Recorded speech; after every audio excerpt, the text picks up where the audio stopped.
Welcome, friends. You're watching The Young Turks with Anna Kasparian and John Idarola, host of The Damage Report on TYT Network. You should check that out every day at 10 a.m. Pacific time, 1 p.m. Eastern. John, how are you doing? I'm glad to be here, Anna. Thank you for having me on the show once again. I apologize that I am bringing down the visual appeal of the show. You always look so fancy. I'm wearing a hoodie because it is so cold in the studio. I don't know why it's this cold. Maybe because there aren't any other bodies warming it up. But anyway, happy to be doing the news with you. I'm happy to be doing the news with you as well. And I just want to thank our audience for remaining patient yesterday. I've been feeling under the weather, not feeling much better today, but I have medicated myself and I'm hoping that I am able to do a clear and consistent show for you guys. But again, thank you for being patient with me. I'm really looking forward to today's show. We're actually going to start by talking about a little bit about stocks, something that we don't talk about often on this show, but there's a good reason to discuss the stock market today. Also, we're gonna discuss the fact that Edwin Umania, who is our stage manager, is celebrating his birthday today. Happy birthday, Edwin. He's one of my favorite people. He's so fantastic. Oh, I love it, it's covering his face. There he is. Oh. There he is. Oh, he's such a great Notable guy. Owl anyway, lover. Is he really? Or is it just I have no idea. I don't know. Who doesn't love owls? Owls are super cool. They're like really cool birds that make really cool noises. Anyway, she is medicated. I'm getting worried. Medicated. But we do have a great show ahead. So as always, if you're a member or if you're watching us on YouTube, you can leave a YouTube super chat, or as members, you can leave comments, and we'll do our best to get to some of those comments when we go to our breaks for the live online audience. And let's get started. I've been dying to talk about this story all day. It's super exciting. Let's talk a little bit about GameStop. Participants in the subreddit known as Wall Street Bets helped rally GameStop, a brick and mortar video game store, and more recently AMC and other stores and companies after prominent hedge funds decided to bet against them and short the companies. Now, that is something that, of course, is available in the stock market. Hedge funds do that when they are expecting certain companies to fail by, of course, doing their version of analysis on these companies. And based on the analysis, a hedge fund known as Melvin decided to short GameStop. And then these Reddit users in this specific subreddit, Wall Street Bets, decided to rally, and Melvin lost big, which means that rich men are crying, which means we get to do one of my favorite segments on this show, When Rich Men Cry. I care.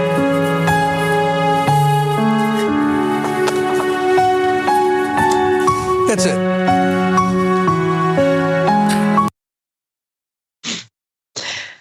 I love that bumper more than anything that we've ever done. That's one of my favorite bumpers. It's so good. But let me give you the details on what happened and why hosts over at CNBC are absolutely panicking about some movement in the markets. So shares of GameStop, and this is probably outdated by the time you read it, but shares of GameStop are up more than sevenfold in 2021 compared with a 2.5 rise in the S&P 500. The Grapevine, Texas video games retailer has become a favorite of online traders who invest in companies championed on the Reddit forum Wall Street Bets.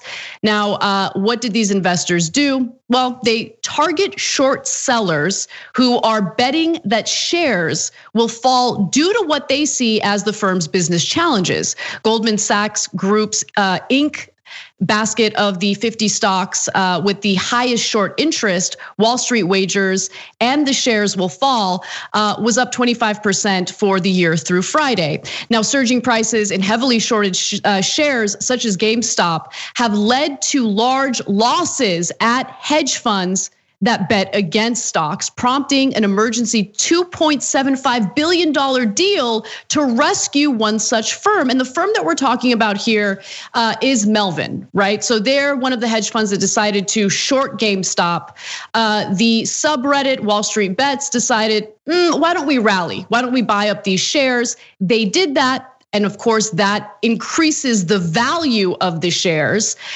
The financial press has been panicking about this because we can't have average people make money off the stock market. We can't have them beat these hedge funds at their own game. That's unacceptable. Now we're talking about Wall Street firms, Wall Street companies that have been bailed out over and over again. Even in this particular case, you have wealthy individuals coming to the rescue of this hedge fund. But wouldn't you know it, they weren't able to survive this and have filed for bankruptcy as a result. Now, I want to give you a little taste, just a little taste of how CNBC covered this, a little taste of that panic that I was talking about. Let's watch. This is really causing some issues for these hedge funds, specifically ones like Melvin Capital, who doubled down on their bet against GameStop and had a new cash injection from Steve Cohen and Ken Griffin. And that's because this narrative has emerged on Reddit that's basically says we're taking on these hedge funds, that we're sort of the white knights coming in for these hedge funds that long have come on to the financial news channels and done essentially what they say they're doing. So when you look at hedge fund positioning, Melvin ones, I've been digging through what puts they have been taking off. So no doubt Melvin Capital is in a lot of pain. Everything from GameStop to stocks here in Europe, such as Evotech, which they're short. At the same time, hedge fund shorts in general rallied 15% over the past 2 days. That's their best session since 2012. And we see evidence that they're starting to have to unwind their longs in order to pay for the pain that they are seeing in these other short positions that are getting absolutely crushed. So now it's almost become this risk that if you're publicly coming out as a hedge fund and disclosing the stocks that you're against, as one trader, as one Twitter user put it, you're at risk of getting Melvined. In other words, this Reddit army could really come after you. So this is truly a new and unique risk for hedge fund managers. No, I love Reddit. I love Reddit. Public freakout, one of my favorite subreddits. But now I got to check out Wall Street Bets, because bringing these hedge funds to their knees is probably one of the most fascinating and exciting stories that we've covered in a long time. Because what it really did reveal to me is how much of a double standard there is when it comes to market manipulation. When it comes to the average Joe, engaging in what we're seeing with this subreddit, it's unacceptable. But market manipulation has been taking place quite a bit, especially after the 2008 economic collapse. You have these massive bailouts. You have the Federal Reserve pumping money into failing banks and corporations.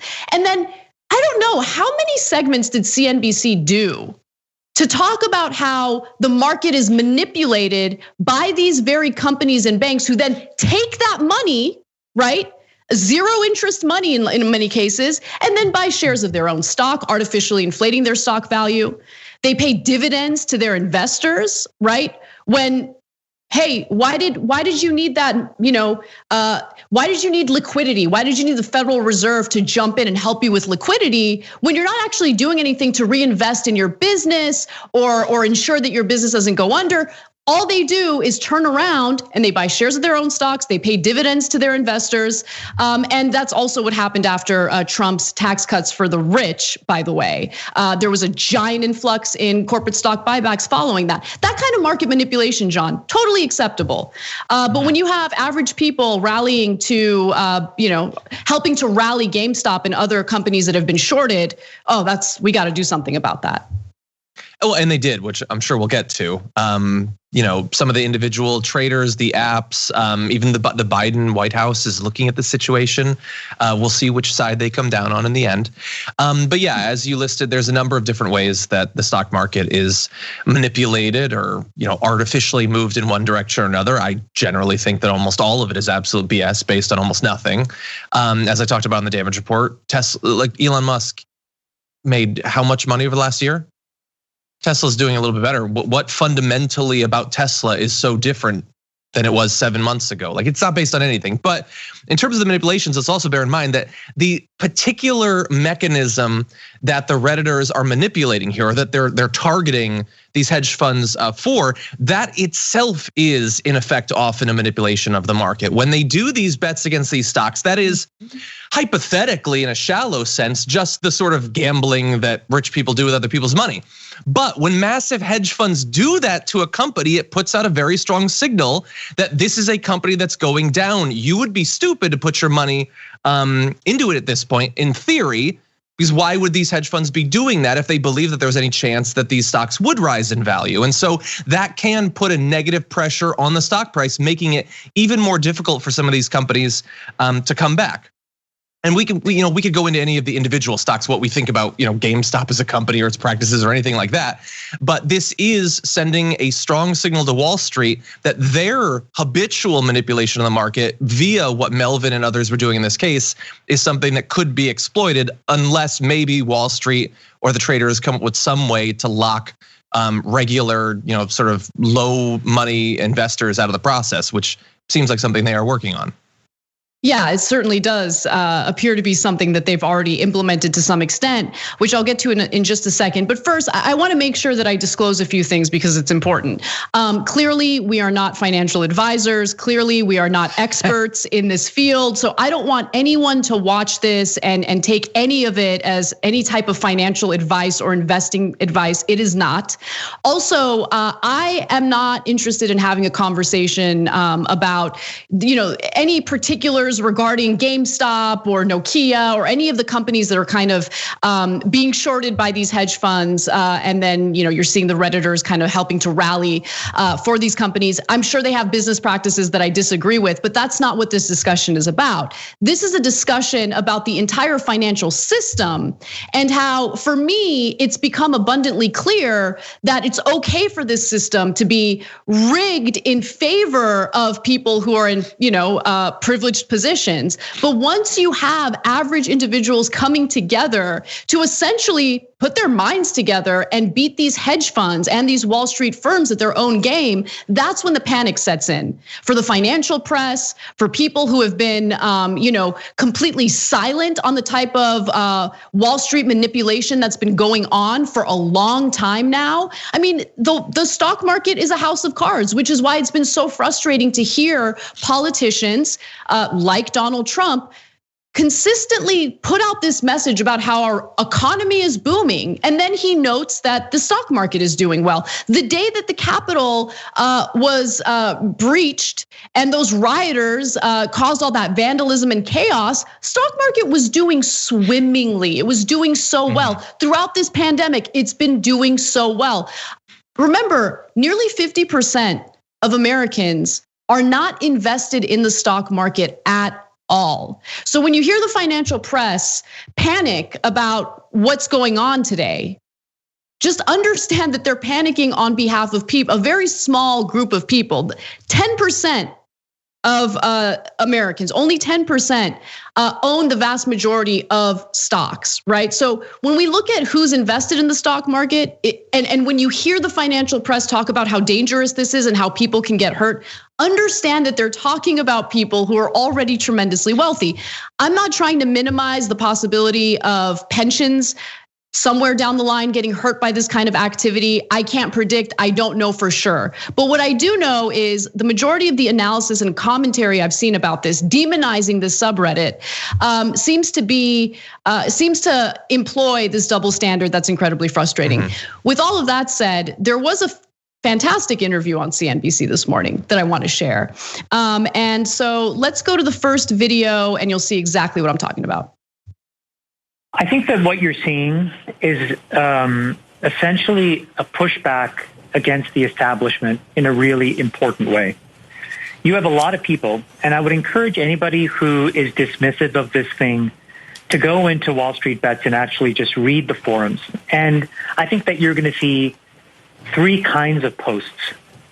The first kind of content are a lot of people doing some incredible fundamental diligence on companies, trying to think about long-term value. And in my opinion, many of them are doing as good and frankly, a better job than a lot of hedge fund analysts that I work with. That's number one. The second are a lot of people who believe that, coming out of 2008, what happened was Wall Street took an enormous amount of risk and they left retail as the bag holder.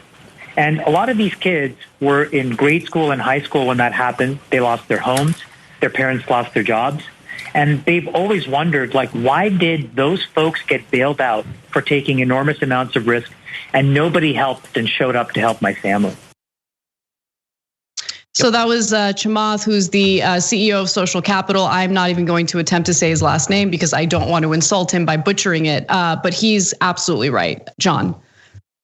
Oh, yeah, totally. I mean, it was just such an expected thing. I mean, even in this case, it wasn't the federal government stepping in, although, I mean, we don't know that at some point that might not become a thing, depending on what happens in the next few weeks, next few days or the next few weeks. But they were instantly bailed out by another company. It's a system that is designed to protect the interests of the people that are already at the top. I mean, just the ability to invest is it's a multiplier on the wealth that you already have, buttressed by the political power that these organizations have, and then the sort of networks between the different hedge funds and all that. My fear is that in the same way that we don't know exactly what's going to happen to the companies that have lost so much money, we also don't in the end know what's going to happen to some of the individual people who are going to lose a lot of money. Because this is fun, and some people, like if you go to Wall Street Bets, you're going to see some testimonials of people that have made a lot of money. Like supposedly some people have made millions, but you can find regular people who've made $50,000, $60,000 off of this, which is awesome. But a lot more people are going to come into this after a day or two. They weren't involved in this initial planning. They're not in the Discord or whatever. And by the time they get in, probably driven by economic desperation from the pandemic, they've already lost so much. They desperately need something that can help them catch up. They might be getting in when the price has already peaked. And then maybe it starts to go down, or maybe it completely tumbles back down to what it was a week ago. And so you could have regular people that could lose a significant amount of money, potentially all of their money. And so that's my fear, is that this is really interesting. It is fascinating. But some people are going to lose their money, and it's not just going to be hedge funds. It's going to be people who put the last, $5,000, the last $20,000 that they had into this. Yeah, I mean, I share your concerns about that. There's no question. But it goes to something that's always made me uneasy about investing and getting involved with the stock market.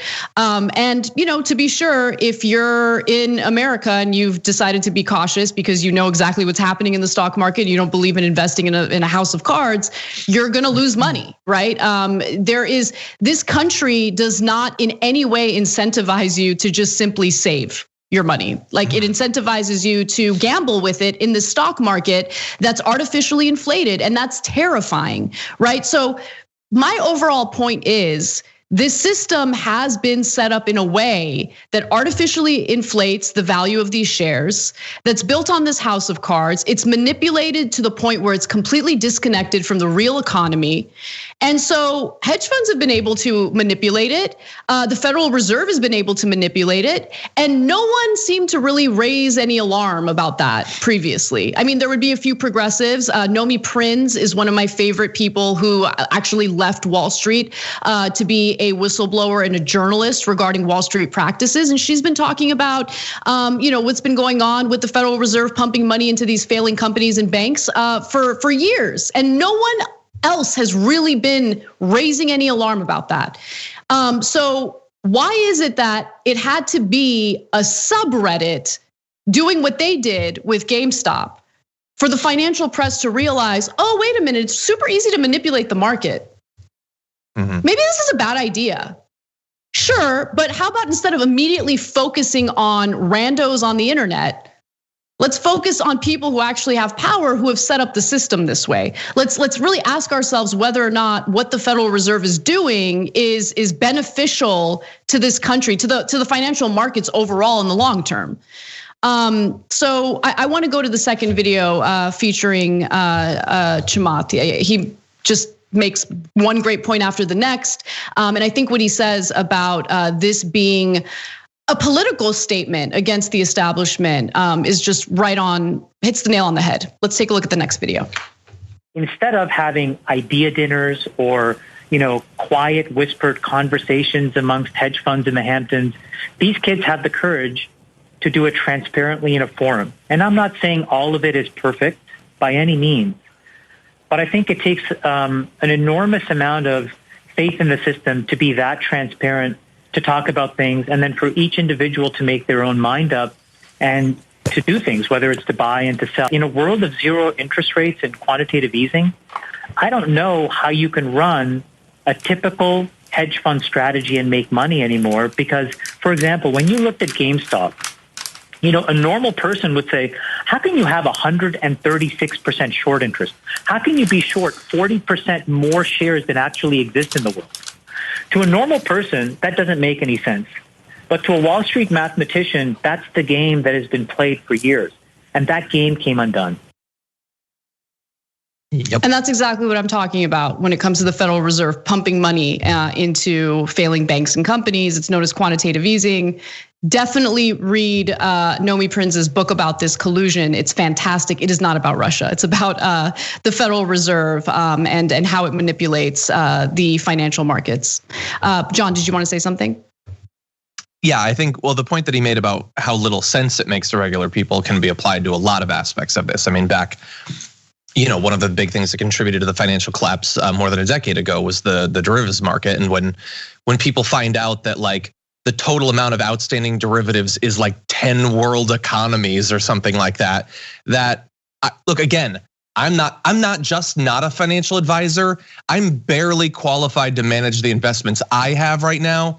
But that doesn't make sense to anyone because it shouldn't, because it doesn't actually make any sense. A lot of this doesn't. I mean, It's been set up in a way that some people have consistently made a lot of money off of it. So I guess it makes sense financially for them. But there are multiple reasons why the vast majority of people aren't involved in this system at all. Financial barriers are the most significant one, but one of them is a knowledge thing. This is designed to be opaque. It's designed to be a thing that it's like expecting regular people to be like world champion level Pokemon card players. Like it is fairly opaque from the outside. And I don't think I should go any farther with that metaphor, but you know what I mean. I do know what you mean. And in the members only postgame today, I actually do want to talk a little bit about why it is that none of this makes sense to a lot of people, right? I think it's important to discuss the type of education people get and don't get because, and by the way, the resources you need just to be able to make sound financial investments, right? Like it's a scary place if you don't understand how the markets work. And if you invest in the wrong things, as my dad learned the hard way, and if you don't know whether you're working with a fiduciary or someone who is not a fiduciary, I mean, it could make all the difference in whether you get screwed in where you decide to invest your money. But I think that financial education is something worth exploring a little bit in our members only post-game show today. But I did want to end this segment by also, I have to mention the fact that since it's a subreddit, of course, there's a lot of fun to be had with all sorts of memes. This is a meme that I saw earlier that I really wanted to share with you. And it's that the kind of cheating boyfriend meme where you see the hot girl walking by and she represents GameStop. His girlfriend is Bitcoin and he's checking out GameStop. It cracks me up. This does have, at least for now, a negative wrinkle to it because while some of these brokerage firms did absolutely nothing and never raised any alarm regarding the type of market manipulation that's been taking place, they immediately stepped in to essentially restrict any trading on these particular companies like GameStop. So let me show you what Ameritrade let its clients know today. Security impacts related to market conditions. In the interest of mitigating risk for our company and clients, we have put in place several restrictions on some transactions in GameStop and AMC. They were doing this with AMC as well, and other securities. We made these decisions out of an abundance of caution amid unprecedented market conditions and other factors. So you can, if the government hasn't stepped in, you can surely bet that TD Ameritrade and other brokerage firms are going to do it. Yeah, I did not consider myself educated enough to engage in most of this, but I did decide a couple hours into today that I was going to try to help out Nokia a little bit. That was one of them. And so no big deal. I put $112 into it. And it went up, it got up like 70%, and then they halted trading on that particular stock. Why? John. Why? Because people are buying it for a reason you don't like? And then that was it. They did successfully cut that down, and then it went back down again. It had been going up, and they, I guess, saved some hedge fund that had shorted Nokia. It's amazing. What happened to your free market? What happened to your invisible hands? We got to save the hedge funds. The hedge funds are too strong. The hedge funds are too big. All right. Well, I mean, that's the situation we're living in. That double standard exists. It's just so clear. It's in our face every single day. And today it just became even clearer.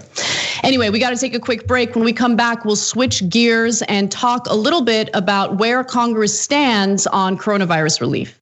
Stay tuned.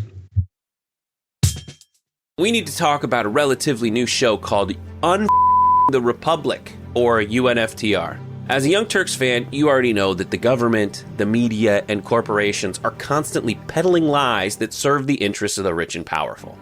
But now there's a podcast dedicated to unraveling those lies, debunking the conventional wisdom. In each episode of the Republic, or UNFTR, the host delves into a different historical episode or topic that's generally misunderstood or purposely obfuscated by the so-called powers that be, featuring in-depth research, razor-sharp commentary, and just the right amount of vulgarity.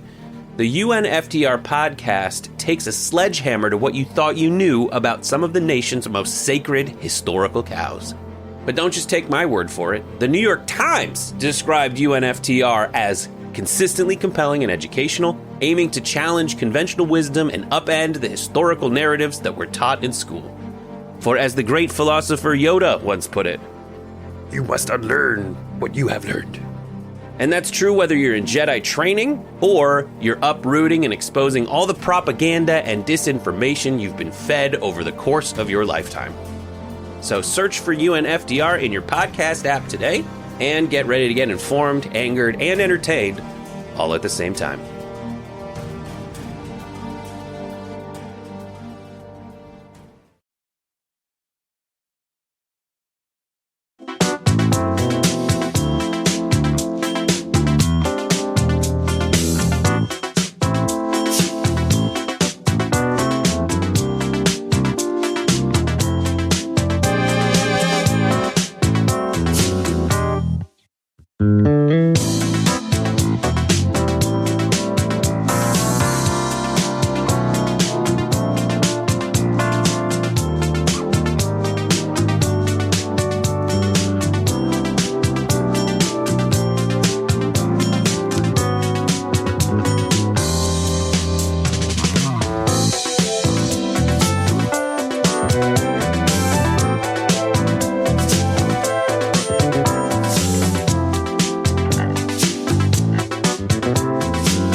Hey everyone, welcome to our first social break of the day. I just want to warn you guys that not a big deal. TYT is giving away a lifelong membership to the winner of the latest Aspiration sweepstakes that we're doing. So Aspiration is a financial institution where you can be assured that they will not invest your money in fossil fuel companies. And so for anyone who's signing up for Aspiration for the first time, you will automatically be entered to win. Well, you got to go to aspiration.com/TYT to get all the details, but you will be entered to win a lifelong TYT membership, lifetime TYT membership, pretty fantastic. And you get access to all sorts of exclusive members only programming. You get access to the archives of all of our programming, which is one of my favorite perks. You get all of Old School, no commercials, which is honestly one of my favorite shows on the network. Like I love Old School. I even watch reruns. You say it all the time. I do. I just think it's fun. It's fun. It's fun. Anyway, so check that out, aspiration.com/TYT. Also, TDR is on TikTok. So make sure you check that out. Go to TikTok and follow them at The Damage Report. That's John's show. And apparently John's cooler than we are. Are we on TikTok, Brett? No? Okay, fine. Maybe we'll work on that. Anyway, all right, let me read some member comments. Mark has some comments regarding the GameStop story. So glad you are covering this. It seems the rich want socialism for them, but raw, naked capitalism for the common person. Don't tell me the rich don't want socialism. They want it for themselves only. I mean, that's certainly true of every moment they need a bailout. Travis writes in and says, TD Ameritrade suspended trading for a few hours to protect the hedge funds. The establishment can literally pause the market when they lose. Lieutenant Mac McGee says, so glad this is happening because short selling simply should not be a thing. So, I agree, yes. I should have said that clearly, like in one sentence, but yes, I totally agree with you on that. So bad for the economy, creates incentive for failure. See the 2008 crisis that made one company tons of money because it saw it coming and shorted tons, then made decisions which made it more likely for the economy to fail. And that's what John was talking about in detail, and it's just such a great point. I Am Sock says, Stephanie Rule might have a Reddit-worthy public freakout on air tomorrow, Anna. I can't wait, and we will check that out. So let's get back to the show.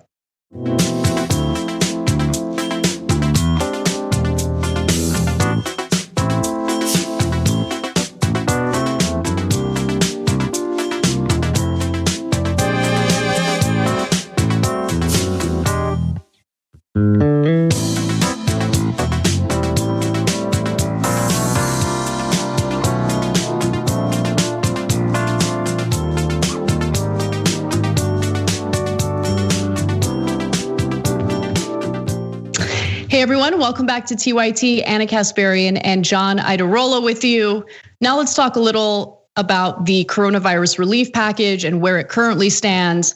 Unfortunately, we're getting some bad news, but I'll give you the details. You can decide for yourselves. So, a group of men in suits think that families earning more than $75,000, entire family, household income, $75,000, shouldn't be eligible for the coronavirus relief package or the relief checks. And this, again, I just want to reiterate, this is analysis that was done by these guys who think if the household income is more than $75,000, then direct coronavirus relief checks might not be best for them. So this is an effort to essentially do the means testing to ensure that certain people don't qualify for relief. And in this particular case, with this particular research that I am 100% against, they are alleging that even fewer people should qualify for these relief checks. Let me tell you what the research says. John Friedman, an economics professor at Brown University and co-director of Opportunity Insights, the firm that actually did this research, Harvard economics professor Raj Chetty and economist Michael Stepner analyzed credit and debit card spending data and found a clear uptick in spending for families and individuals who earn less than about $50,000 after the stimulus payments started to widely hit bank accounts on January 4th. In contrast, spending barely moved at all for families and individuals earning over $78,000. So the argument that they're trying to make here is that, well, these checks should be targeted toward a certain group of people who desperately need it. Now, as we also know, the coronavirus relief checks have been means tested, meaning if you filed your taxes and there was any indication that you made more than $75,000, then the amount of money you get in the relief check starts to taper off. And then by the time you get to over $99,000 a year, you don't even qualify for it. So it's already means tested. But this study decreases the number of people who would qualify if it's actually believed and used as evidence by lawmakers. They follow the advice here. even fewer people would qualify for the relief check, which is infuriating. The price tag to send another round of checks to couples earning more than $75,000 and singles earning more than $50,000 would be $200 billion. Yet the researchers estimate this group is only likely to spend $15 billion of that money, about 7%. So it's all about, are they going to stimulate the economy? Are they going to stimulate the economy? Are they going to stimulate the economy? What about people who just need to be able to pay their rent or their bills? It's not all about stimulating the economy. It's about people being able to afford just regular bills that maybe they're not able to afford anymore because they got laid off, furloughed, whatever, as a result of this pandemic, as a result of the shutdowns tied to the pandemic. And if you want to means test people, why don't you do it after the fact when people file taxes? People need money in their hands right now. So these kinds of studies get taken seriously, and it's incredibly frustrating. Congressman Ro Khanna responded to this by saying, where were these studies when the Fed lent companies money to pay dividends or executives? Did we look at the impact on consumer spending? But suddenly economists are opposed to middle-class families paying off credit card, mortgage, and student loans. And that's what this really is. There's this fear that the money is going to be used to pay off debt or pay bills, as opposed to helping to stimulate the economy. Buy. That's all it's about for these people doing these types of studies, and it's infuriating. John, go ahead. Yeah, they're worried that people are going to do like an individual level version of stock buyback, and that can't be allowed this time. But anyway, there are a couple of issues with this. One is that every time we've been through a cycle of, in theory, checks being sent out, the argument against doing this is that it is complex and slows down the process of actually sending them out. And I would argue that since it's been like more than 20 days since those $600 checks were sent out, maybe speed is something that we should emphasize here. I think that that's probably not a bad idea. And also, as you pointed out, the way that they figure what your income is for the purposes of means testing is based on a previous amount of taxes that you paid, what your income was in the previous cycle. But the entire issue, exactly, that's necessitating the aid is that the economy has fallen apart. And it's not necessarily the case that everyone has lost their job, of course, but many have, and many others are doing much worse than they were, even if they're lucky enough to have kept their job. I'm not an expert like whoever it is that did that study, but I kind of feel like I want to sit down with them and maybe shake them a little bit and say, do you understand that we're talking about bad times? We're in the bad times now. You seem to be pretending we're still into the pre-times, but we're not.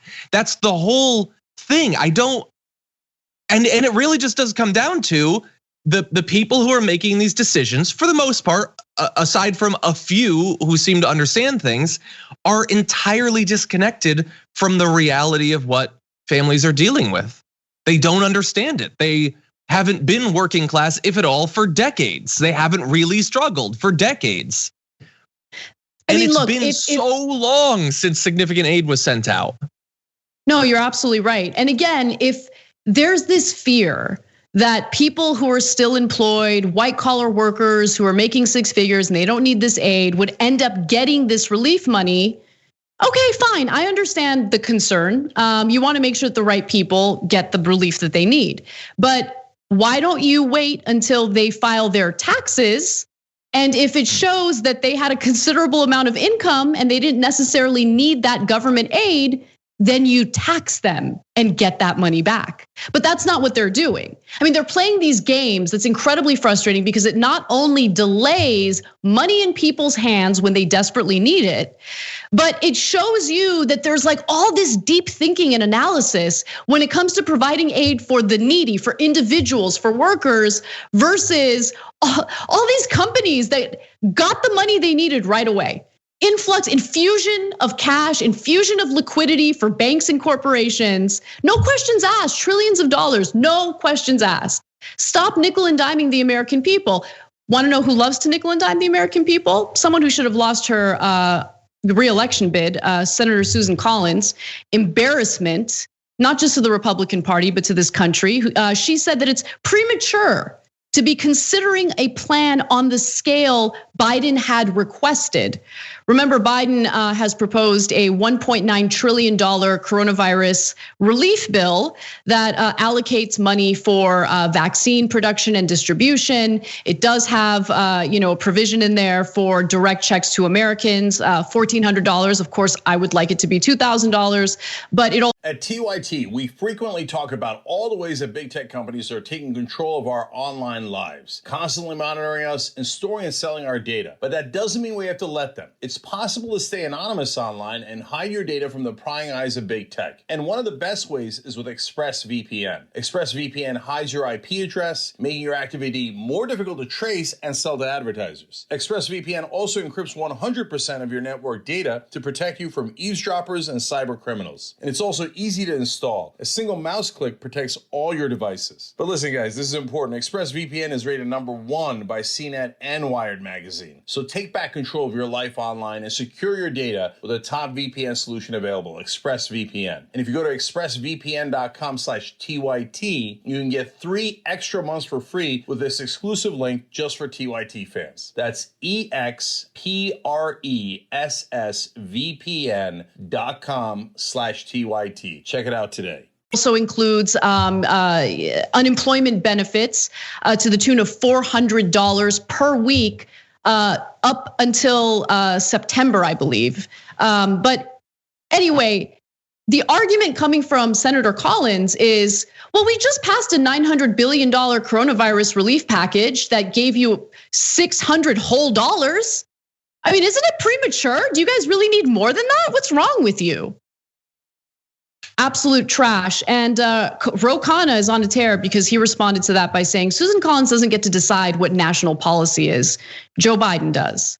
But also Democrats who have, yes, slim majorities in the Senate and the House also get to decide. Think the way that Mitch McConnell does. Think like a Republican and get it done. I mean, Joe Manchin's been doing that for a very long time, and he could be very important in what aid ends up getting said. Yeah, the thing is, obviously, like, that's not what I mean. I know, exactly. I liked Congressman Khanna's tweet. But as much as like there's been a lot of things to give Joe Biden credit for over his first week of being president, the fact that they came out with the $1,400 rather than the $2,000, and I don't want to give back a big debate about that. I think it's pretty clear cut. But regardless, and then just a couple days ago said, well, and we can negotiate on the $1,400. What are you talking about? Like, again, he apparently, according to Congressman Khanna, gets to set national policy, and he seems to be. He's already negotiated with himself twice before the actual debate even starts. And that's not a good sign. Like the president saying 1,400 is negotiable. Well, gee, I wonder if they're gonna try to negotiate that down a little bit. I wonder if someone will pick up on that. And I think that yes, they probably will. And it's been 20 days since the last one. People have been suffering a whole nother, almost an entire extra rent check and utilities checks. And you had to eat a lot of food in the meantime. Money back then would have been much nicer than much less money later on. That's sort of how finance works. I mean, I don't know what people are complaining about, John. They got $600. I mean, theoretically, if you didn't file your taxes through direct deposit, then you haven't gotten that $600 yet, but don't worry, you'll get it eventually, maybe. It's so incredibly sad. And I agree with you on Biden's messaging. Why is he bending to these people right now? Why are Democrats so afraid to do what's popular? Unity. No, but no one is interested in seeing Congress unite. Like, look, in an ideal world, they would be, if we had rational people in Congress that were actually looking out for the best interests of the American people and their constituents, then yes, unity among members of Congress, fantastic, great. But what we want is people to see one another as people again, right? Like we want unity in the country overall. It's really hard to do when people are and have been told for 4 years straight that the scapegoat, the reason for all of your problems, the reason why you're experiencing all this economic anxiety is because of immigrants, it's because of people of color, it's because of Black Lives Matter, it's because that's the kind of messaging that was, by the way, fueled by economic anxiety that has torn the country apart, right? So that's the kind of unity that maybe Joe Biden should focus on. But like the heart of that is ensuring that people are economically stable. I don't care if Susan Collins and Ro Khanna are cool with one another and want to have a beer after work. I don't care about that at all. I don't want that kind of unity. I want the fight to be strong among Democratic lawmakers. I want them to fight for their constituents as hard as they fight for their corporate donors. That's what I want to see. That sounds pretty good. Yeah. We got to take a break. I am ranting today. I apologize. But let's take a break. And when we come back, we'll talk a little bit about the Capitol Police and some of what we're hearing from the acting chief regarding how ill-prepared they were on the day that the riots took place. We'll be right back.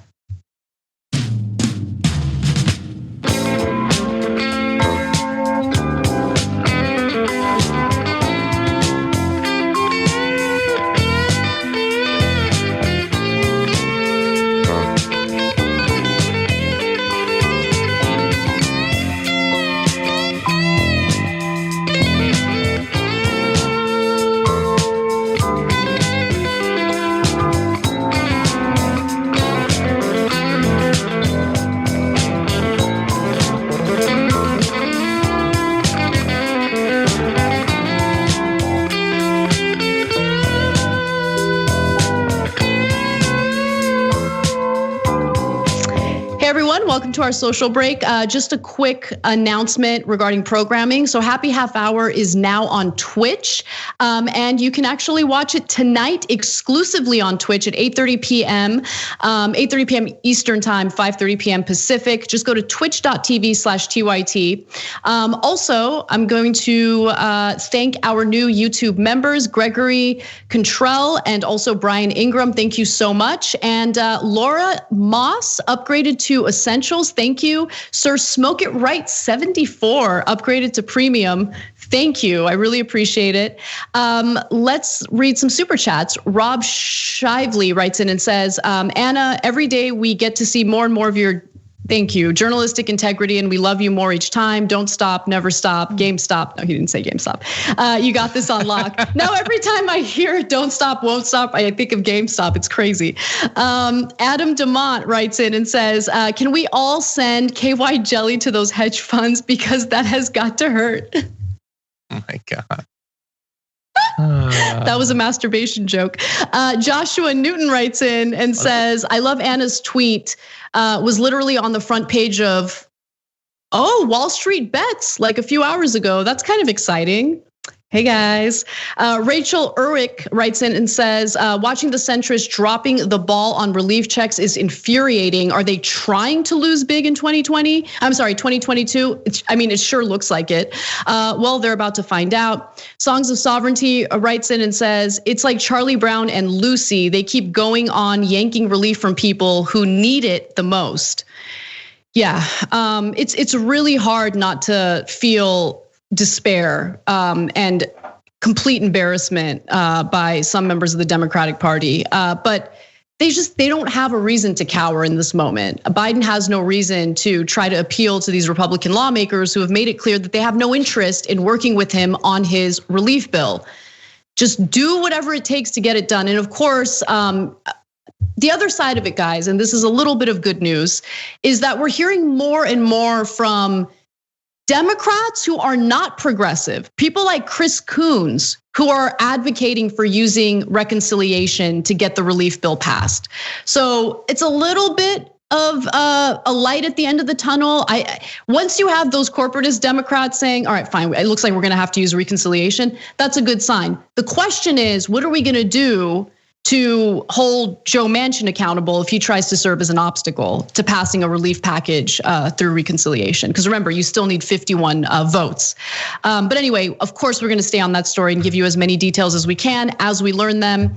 We don't have a lot of time, so I'm just gonna thank a few of our new Twitch subs. Portions Redacted, 2 months Prime, thank you. Juco Main, 5 months Tier 1 with the message, keep up the great work. We absolutely love you guys. I'll read some more Twitch subs and comments when we come back for the next social break. For now, let's get back to the show.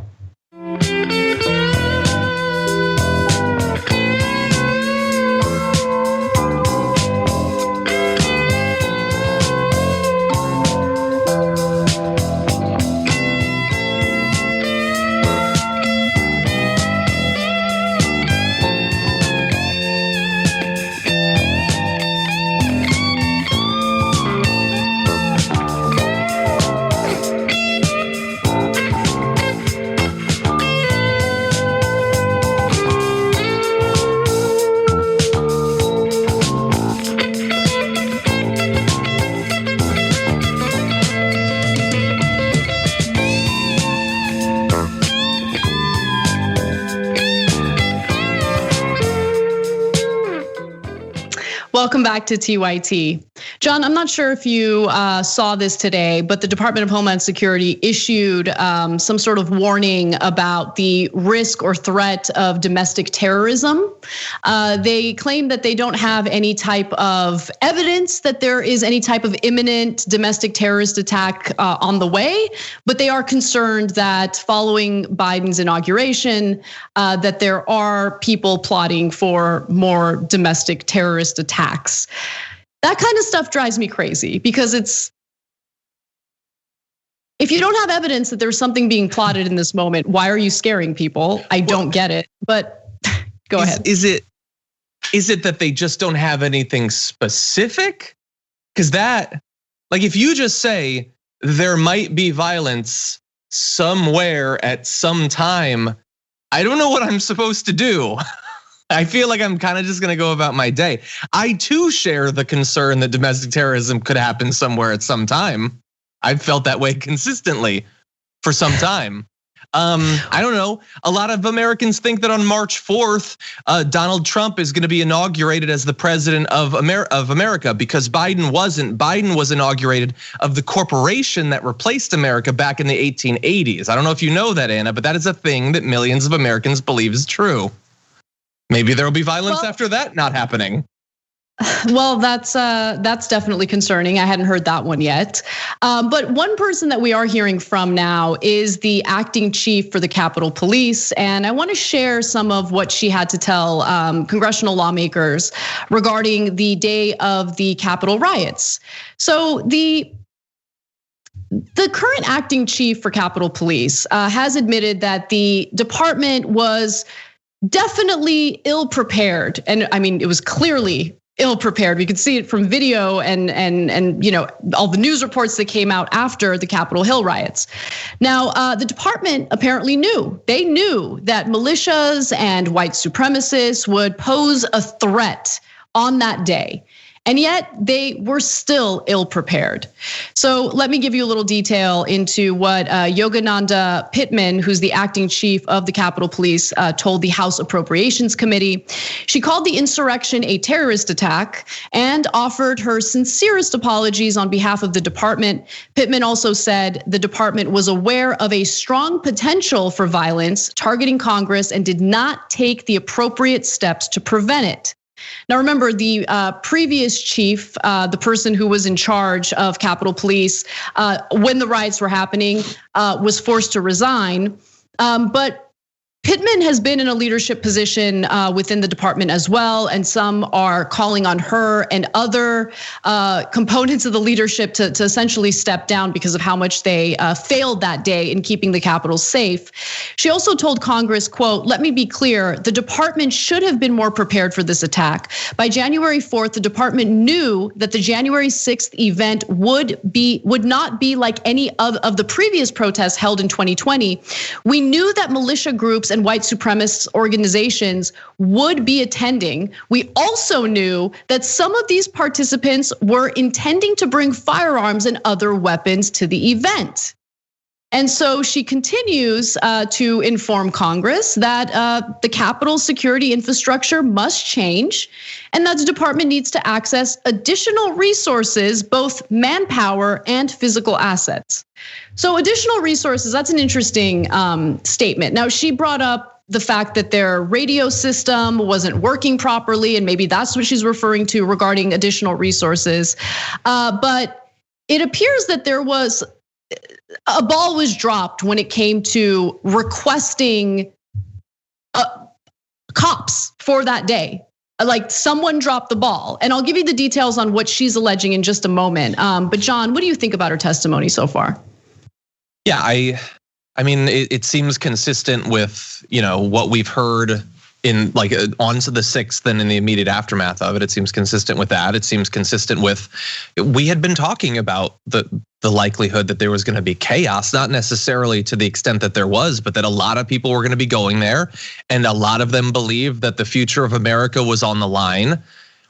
If you had been warned that and you dispatched 8 cops, that seems like a big issue. And yet at the same time, we do have to bear in mind that at least one person has lost their job.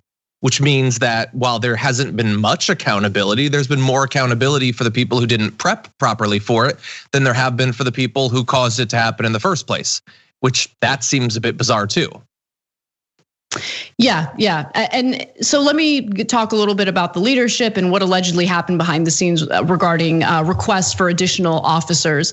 So Pittman confirmed that members of the Capitol Police Board initially declined a request from Sund. Okay, so that was the previous chief, Stephen Sund, on January 4th to declare a state of emergency and authorize a request for National Guard support.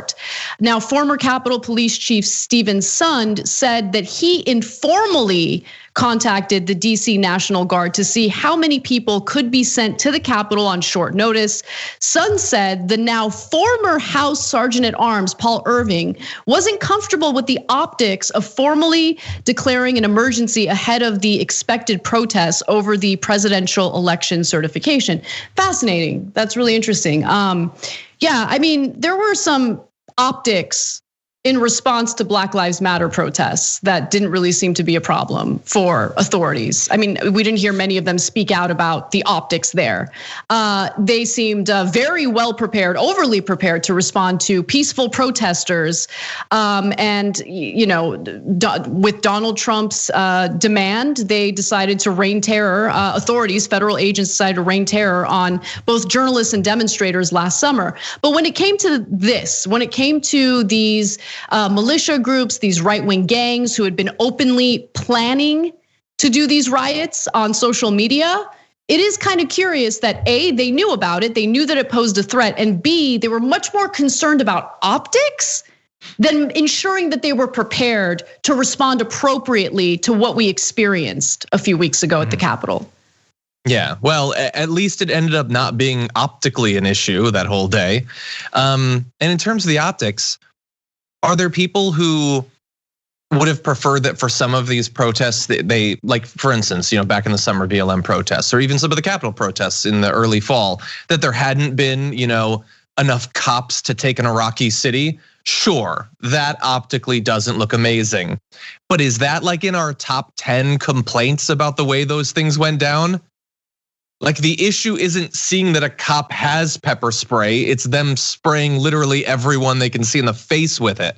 It's not them having a bike, it's them hemming people into walls with the bikes. It's what they do that's the problem. Cracking skulls is the problem, not just having a billy club. It's just such an evasion. Like that's not an explanation for why there weren't twice as many or 5 times as many cops that they were worried about optics. That just does not actually make any sense. I'm trying to be reasonable because we want to get to the bottom of this, but I don't buy that as something that actually motivated their choices. Yeah, I agree with you. I mean, I don't think you're being harsh at all. I think you're being absolutely reasonable. And the 2 suggestions that Pittman shared with congressional lawmakers was, we need more resources. I'm skeptical of that because I think they probably have all the resources they need. I want her to elaborate on what she means when she says that they need more resources. But secondly, she brought up the fact that it was difficult to secure the Capitol building because the Capitol building is open to the public. And so what is that gonna lead to? Are ordinary people going to be, heavily restricted from the Capitol building as they are, of course, with the White House? Again, like, if the outcome of this is to place more restrictions on average people who did nothing wrong, or if the outcome is that we need to spend more taxpayer money on pumping more resources into Capitol Police, like, I don't think that's not the solution. No one's talking about doing a robust investigation into who's employed in these police departments, who's employed in the National Guard. There are white supremacists within their ranks. So is anyone gonna have a discussion about doing something there? There are real systemic issues there that need to be addressed. Immediately jumping to, we need more money, or, it looks like we just give too much access to these buildings to ordinary people. Not the solutions I'm looking for personally. Yeah. Right, on that particular day, definitely, since they had the intel indicating that there were threats, Restricting that area makes sense. I'm not saying leave it open and free to everyone at all times. But what I'm also saying is on some random day when, students might want to go check out the Capitol building, they shouldn't be restricted from doing it because the Capitol Police were too incompetent or complicit in what happened on the day of the riots. Yeah. And also, and this is basically an honest question. Was the Capitol building totally open on the day they were certifying the Electoral College votes? I don't think that's even true, but I'm not entirely sure. Yeah. And a follow-up question, just in case Capitol Police is watching or like the Capitol Guards. Are you ever going to actually check the security cam footage to see which representative it was that was apparently leading tour groups through? I still don't understand how we don't have confirmation. It's been 3 weeks. That building has got to be filled with cameras, and we still have no idea who that actually was, if anybody. We got to take a break. When we come back, turns out that presidents appointing judges really matters, especially if you want to do something about immigration and deportation. Trump judge has just blocked Biden from doing something important. I'll give you the details on that and more when we come back. Thanks for listening to the full episode of The Young Turks. Support our work, listen ad-free, access members-only bonus content, and more by subscribing to Apple Podcasts at apple.co/TYT. I'm your host, Cenk Uygur, and I'll see you soon.